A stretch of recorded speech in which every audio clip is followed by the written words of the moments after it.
Thank you for watching the VIFF Short Forum at the 40th edition of the Vancouver International Film Festival. My name is Woloschuk. I'm the Associate Director of Programming at VIFF, and very happy to be joined by three of the filmmakers responsible for the work you've just seen: Paul Shkordoff, Mina, Shum, and Lindsay McIntyre. Welcome all three of you to the VIFF Short Forum. Lindsay, I wanted to ask you, I know this is a film that I think you're trying to interrogate maybe conceptions of people, misconceptions of people, representation as well.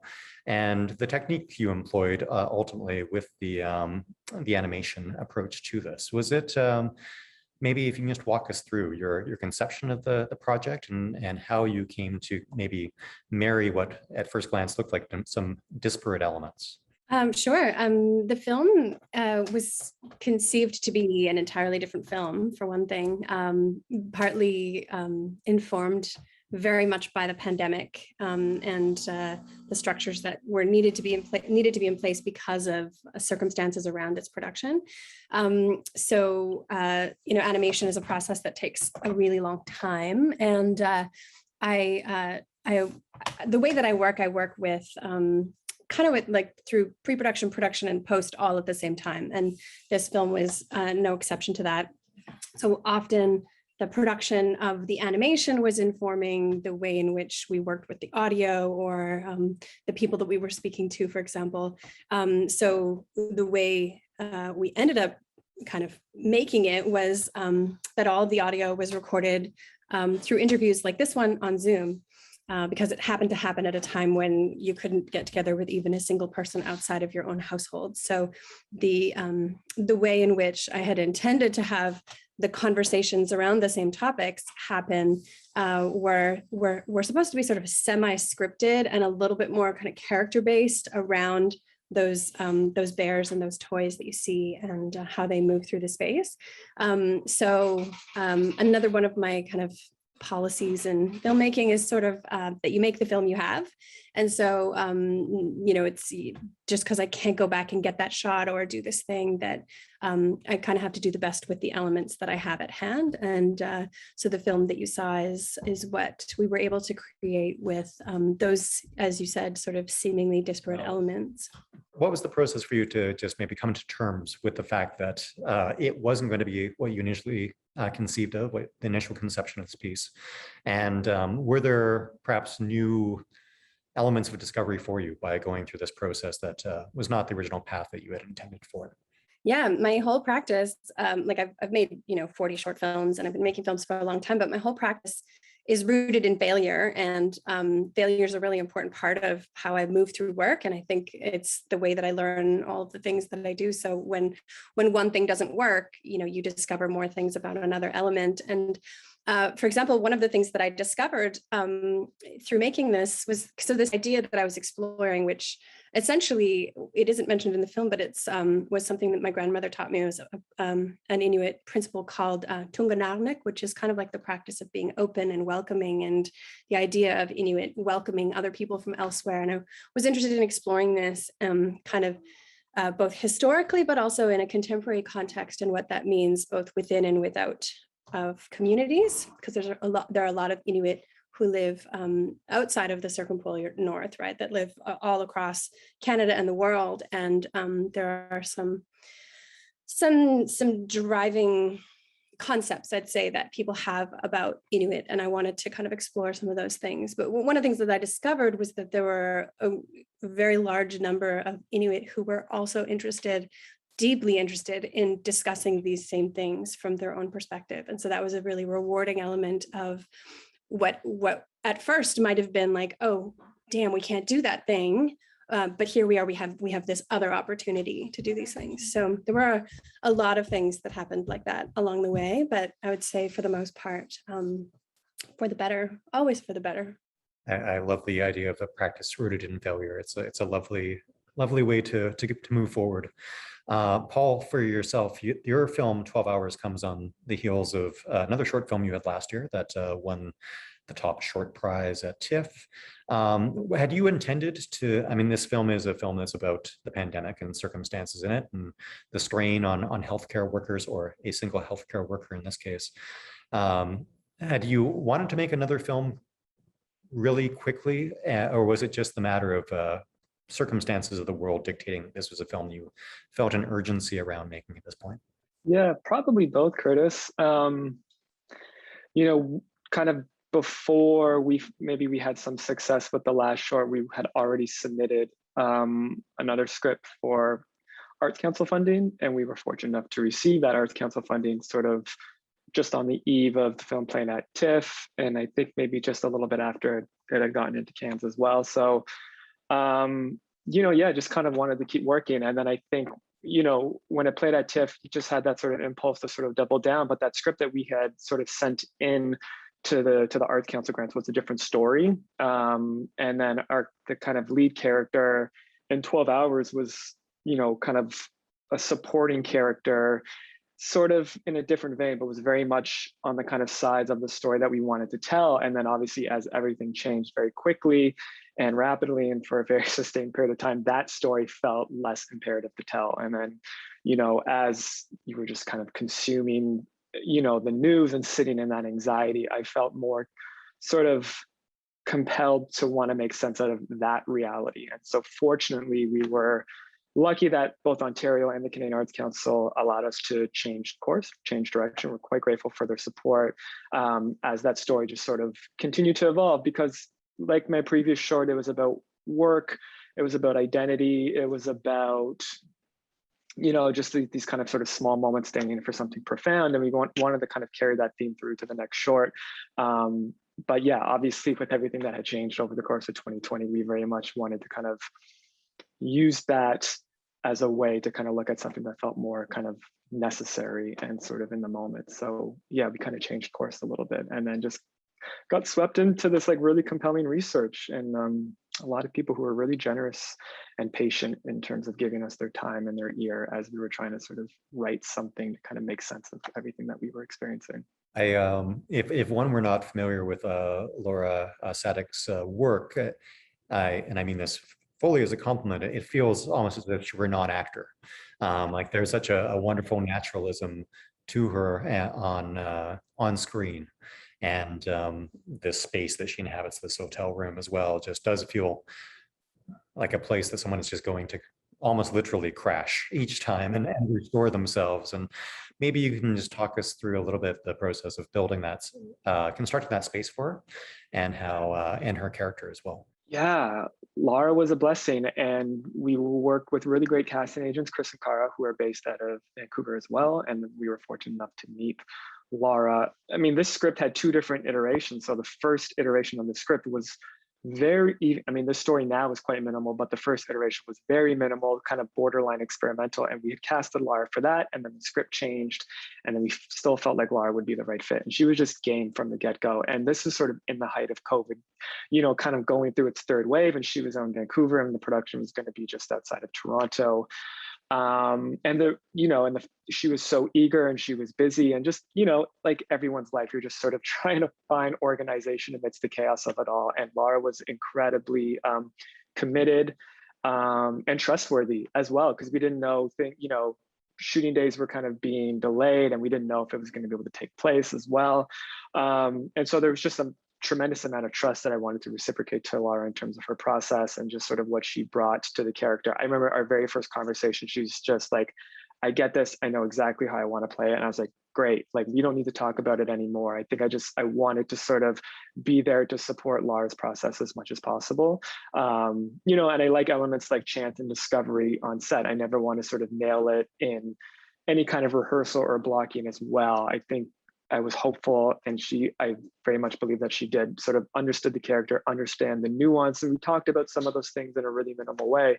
We talked about banality kind of feeling like this oppressive force. And so I think the kind of subtlety that we wanted to kind of weave through the performance felt like an extension of how we wanted to approach the storytelling as well. The more dramatized it felt, it was becoming, the more false I think it started to feel to all of us. And that very much came through the research, that there was just very much this kind of in between this that wasn't being explored, that wasn't being sort of portrayed in media or even kind of in conversation. So we almost just wanted to sort of strip everything down and not sort of fictionalize things, but very much wanted to create this sort of heightened portraiture of a person's kind of resiliency in this moment of duress. And it was just a privilege to work with someone like Lara. It made my job very easy in a very anxiety-inducing times. And it's a quick schedule. You only got to shoot for 2 days and you're shooting on 35 and things take a while to set up.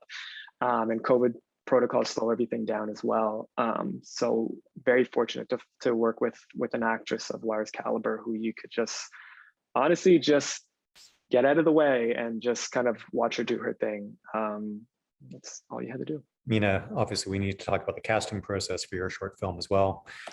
There is no one on screen, but it maybe, as if I said to Paul that it feels that Lara is a non-actor, it almost feels like Without You was a film that was made through a competition or a contest, almost that had like certain obstructions that were being presented to a filmmaker. Like it feels like there is certain constraints perhaps that were placed on this. And I'm just wondering about your process of, again, conceiving of this idea and maybe what you wanted on screen, but also what you knew you weren't going to allow yourself to do with the film as well. Yeah, this film came exactly when we locked down.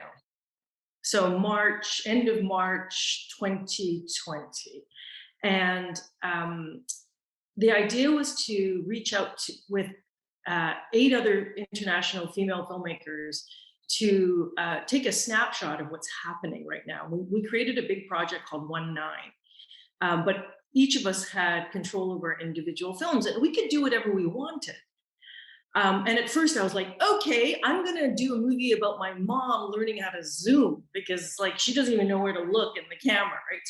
It's very much of my kind of memoir, movie, diary, film background. But then I was like, no, you know what? I need to push the limits. So the obstructions were there's no one on screen. You're primarily using found footage because I had amassed a whole bunch of leftover footage from various movies that I didn't know what I was going to do with that.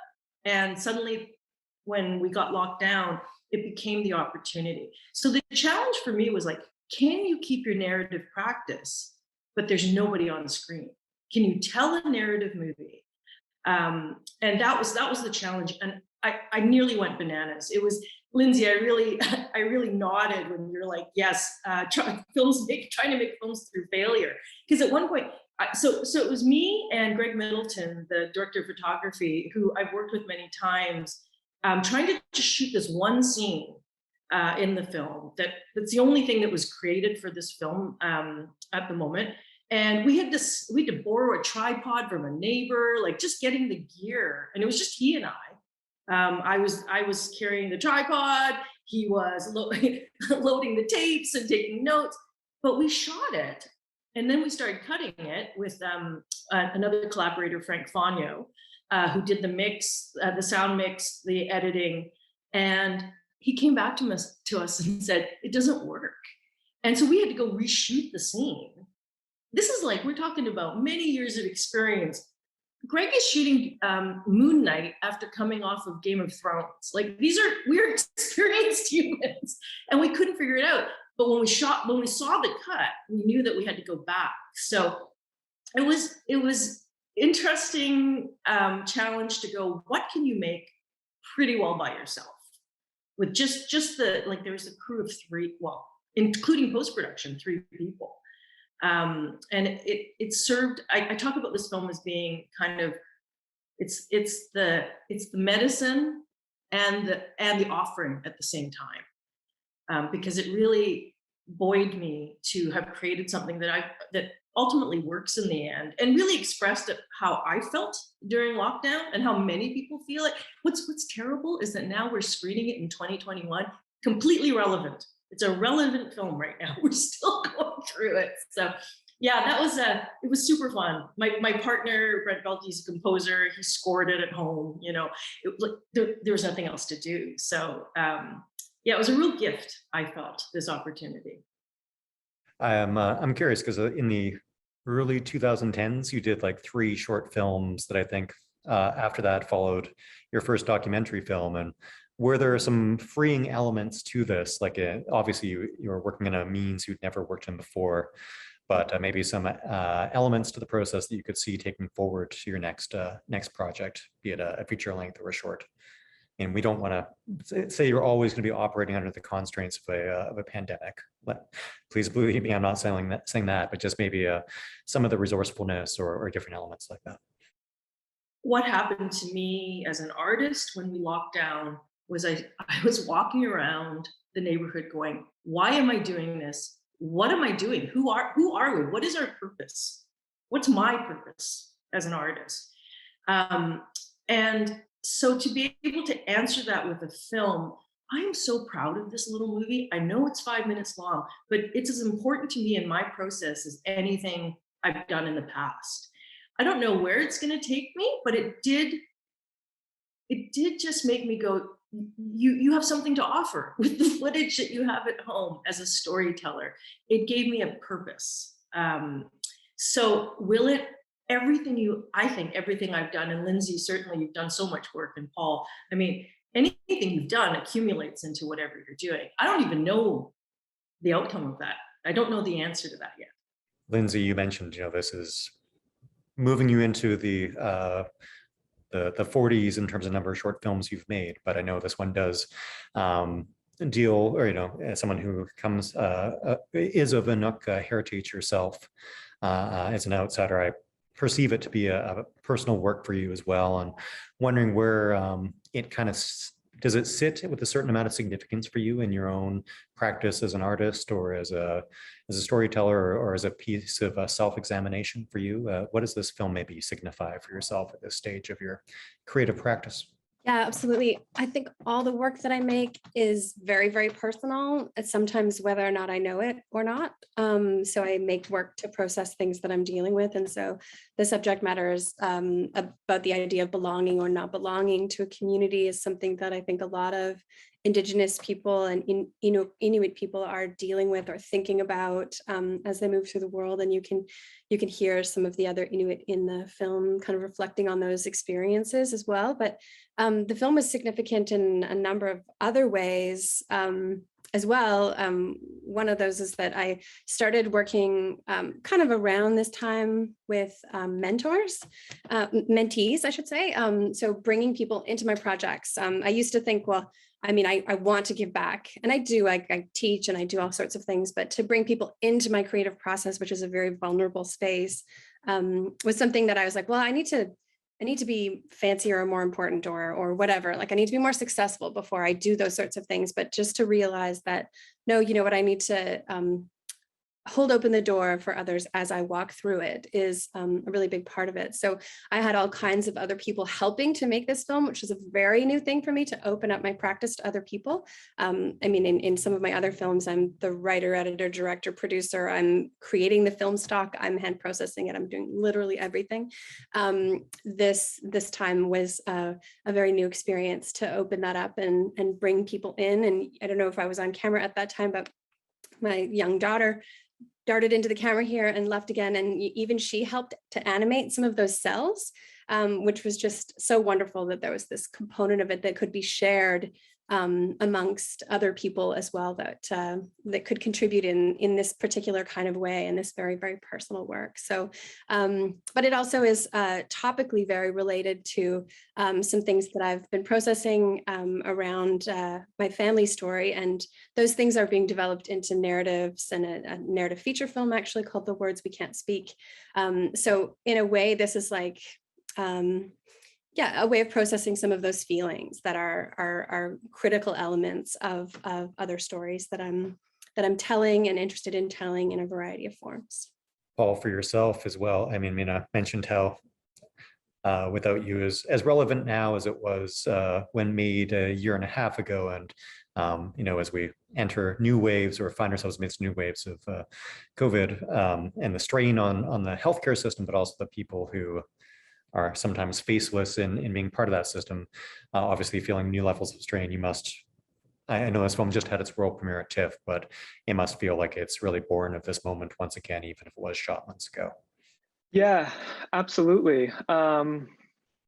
you know, again, that just sort of came from the research. I remember kind of just as we were getting ready to go to camera, there was this great article that came out in the New York Times, and they were just interviewing a lot of healthcare workers in America, but they were just talking about nurse burnout.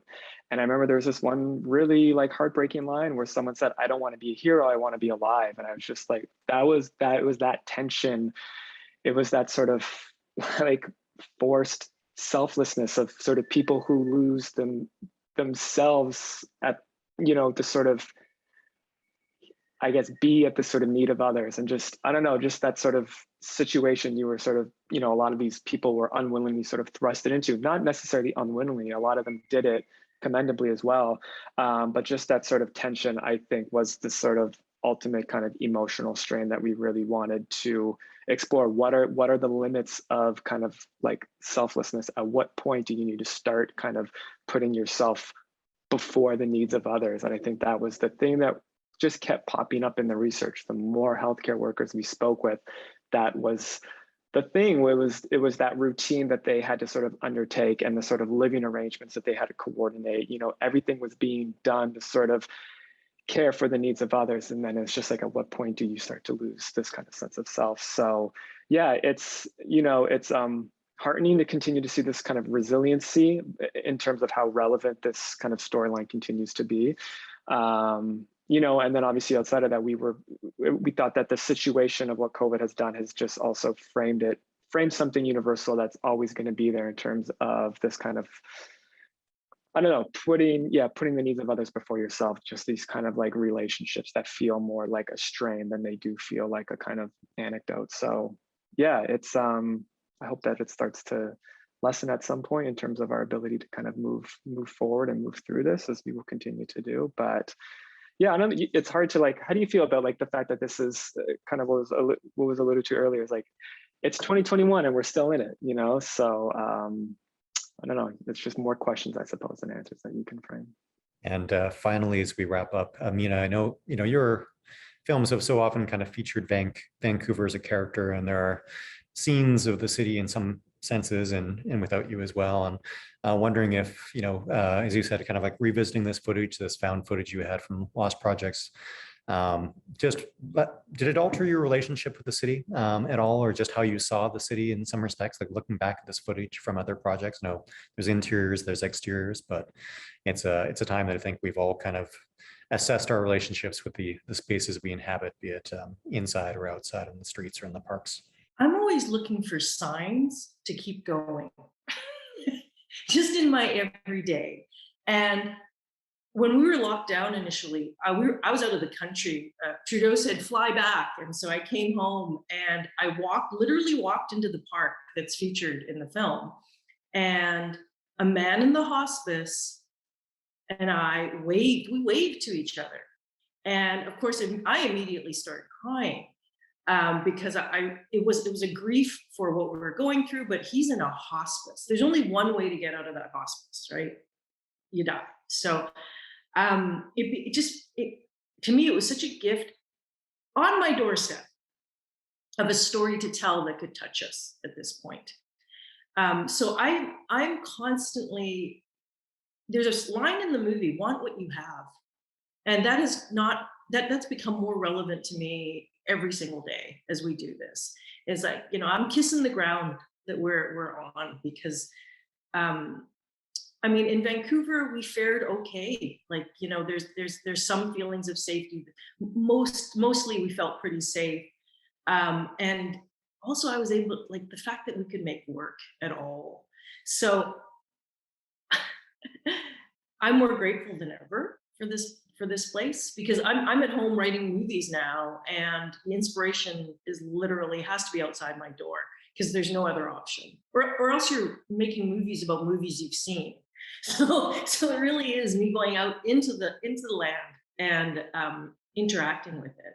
That's great. I thank all three of you so much for joining us and talking a little bit more about the work and taking us within it. And thank you so much for sharing the films with us.